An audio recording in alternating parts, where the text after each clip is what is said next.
Hey guys, what's going on? Prylon, and here you guys know what to do. As always, like, subscribe, all that good stuff. We're very, very close to 5k, so thank you so much for getting me there. I'm just going to preemptively say it because I'm pretty sure we're going to make it. Thank you so much for getting me there, guys. Continue to like, subscribe, all that good stuff. Let's get into today's video.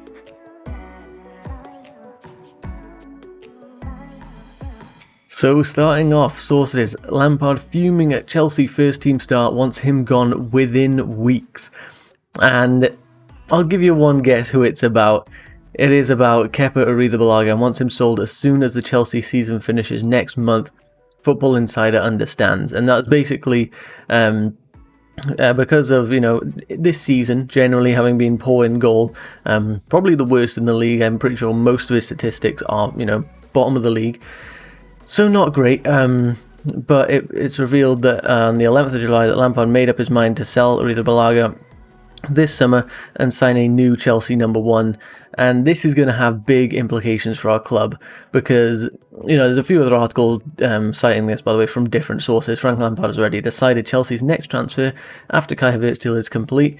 And it goes down here. It says ESPN understand that he's lost patience with a 25-year-old.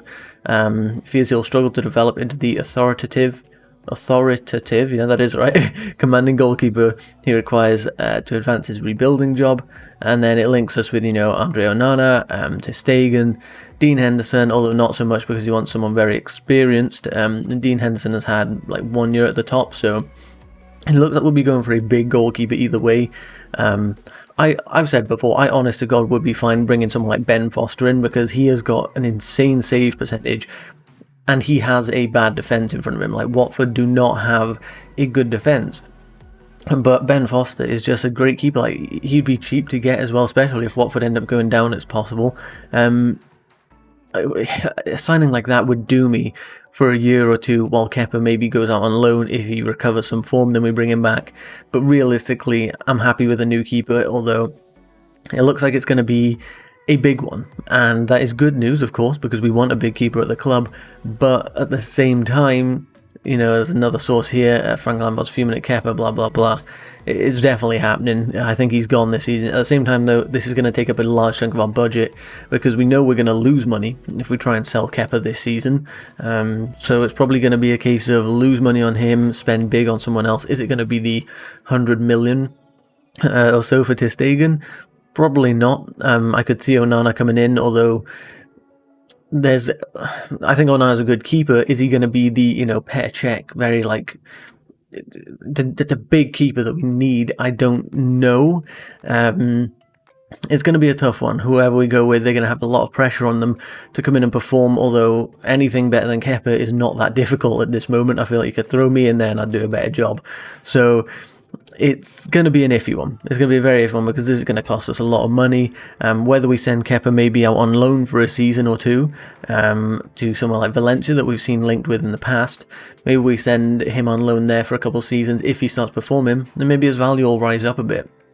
And Chelsea can sort of pretend, oh yeah, we're going to bring him back into the first team now, just to make other teams think, okay, we're going to have to offer a lot because they want to use him as a keeper now. So we might have to play a little bit of mind games with other clubs that might be looking to get Kepa on board, but either way, this is going to be expensive.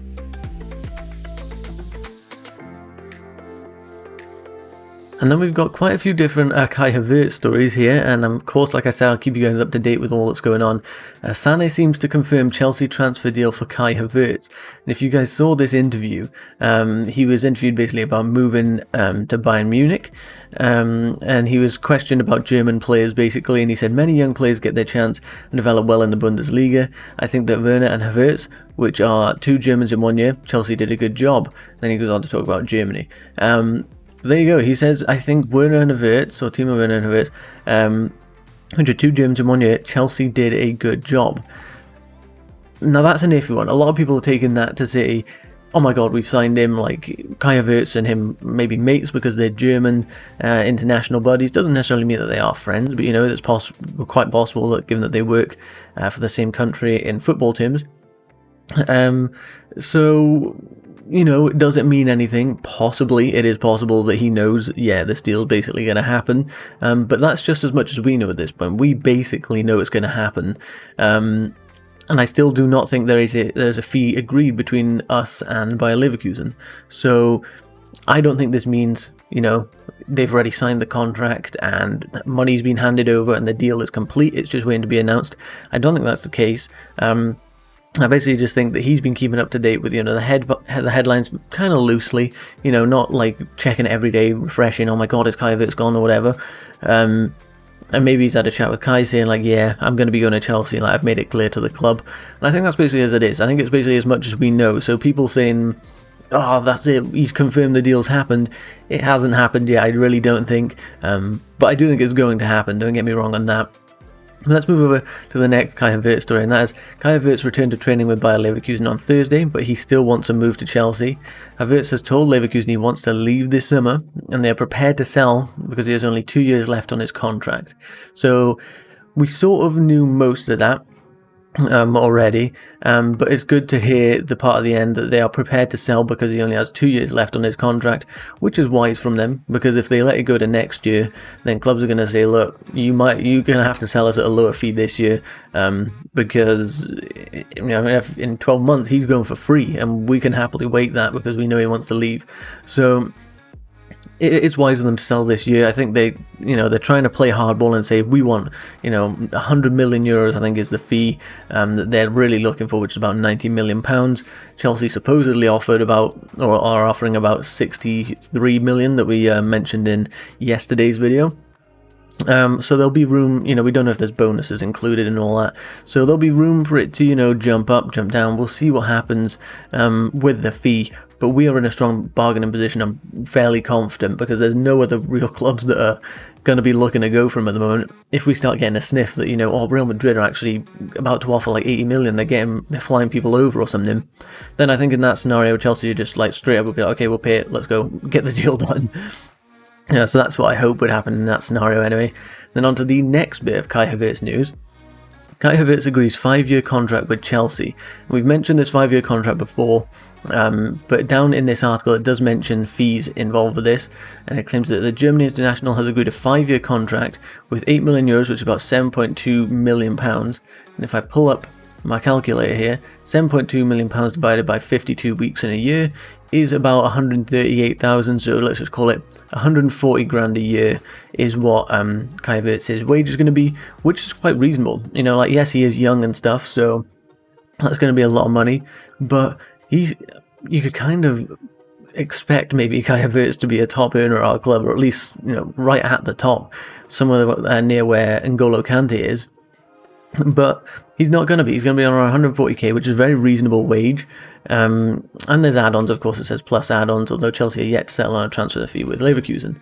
So, say we spend somewhere between 70 and 80 million on the original fee, then it'll be about 7 million pounds a year. That's not too bad. We've got him on a pretty decent wage there, and we've got him on a 5-year contract, which is, you want the long contract for him, so it's good.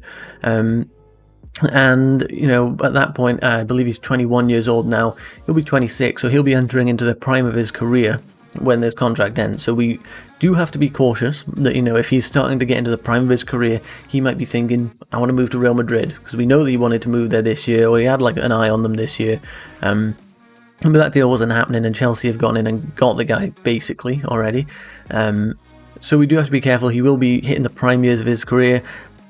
So we might want to try and time down to a contract a couple of years before that actually expires, so that he doesn't go running out of his contract and trying to get to Real Madrid, or, there's 1 year left on the contract, Real Madrid are like, we're interested in him right now, and then we're like, we kind of don't want to sell, but then we don't have much of a bargaining position to get, tons of millions of pounds from him. So are we going to make our money back on Kai Havertz?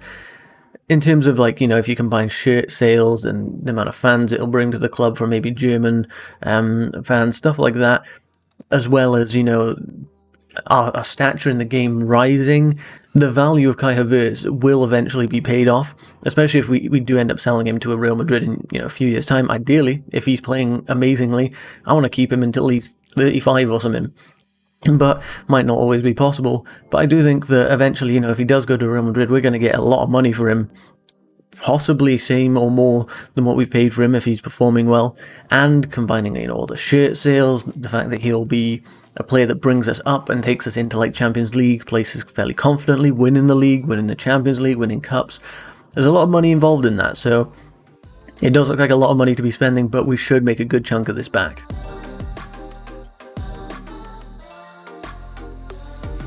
And then we have another story. Chelsea interested in Atletico Madrid defender, and as you can see by the picture is Jose Gimenez. And we are just scouting him at the moment. The scouts have apparently started fairly recently going over there and keeping an eye on him. So if you don't know about him, of course he plays at Atletico Madrid. His value is currently about 50 million, so it is quite a lot, although he is only 25 years old, so heading into the prime years of his career. His contract runs until 2023, so there is a lot of bargaining room on Atletico Madrid's side, because they have no reason to sell realistically. And he's about 6 foot tall, and he is a centre-back. As you can see here, he can play both sides of the centre-back.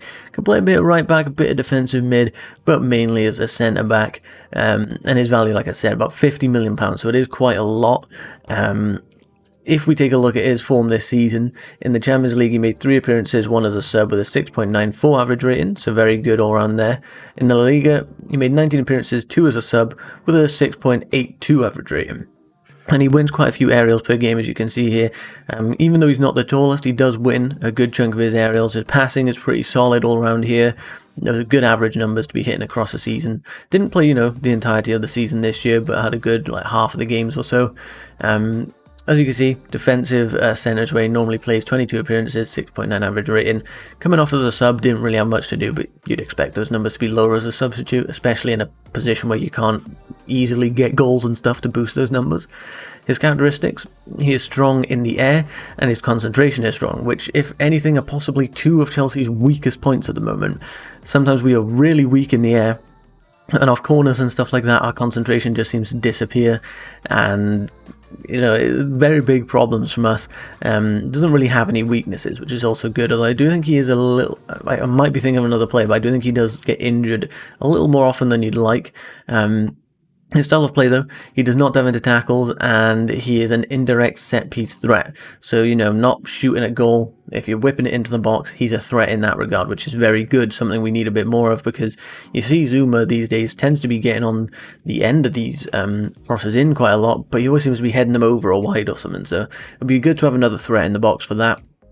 And then here you can see his recent games from the bottom up. Average game there, he came on as a sub, as you can see, for 12 minutes. I didn't really get much to do. Started this game, had a good game, pretty average game here. Good game, quite a bad game.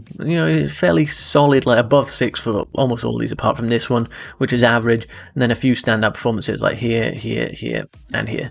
So all in all, it seems like a decent signing. If it was going to be around 50 million, that is quite a lot. Is he going to transform our defence? I think he'd do a pretty good job at it, I'm not going to lie. As you can see for Uruguay, he's got 58 appearances and 8 goals, so he can also score from that centre-back position. I'd take him. If it meant we were getting rid of like Rudiger for him, we'd sell Rudiger on for, I don't even know how much Rudiger's worth. We could even take a look, actually. If we take a look at Antonio Rudiger and take a look at how much he's worth, because are we going to make that much off a player like Rudiger? Like 36 million is his value. I don't think he'd go for that. I think maybe 30 million is a little more reasonable. So let's say we sell Rudiger on for 30 million, get him on for 50, 20 million difference to upgrade your defense. Not bad, not bad. But then again, stats do, only tell half the story. So it is hard to tell sometimes. But I think it'd be a good signing for us. Jose Gimenez, 50 million. There's not that many good centre-backs around at the moment, to be fair, and he is entering the prime of his career, so it could be a very good deal for us. I'd take him over Rudiger, I'd take him over maybe Christensen. Zuma and him would maybe be a good partnership.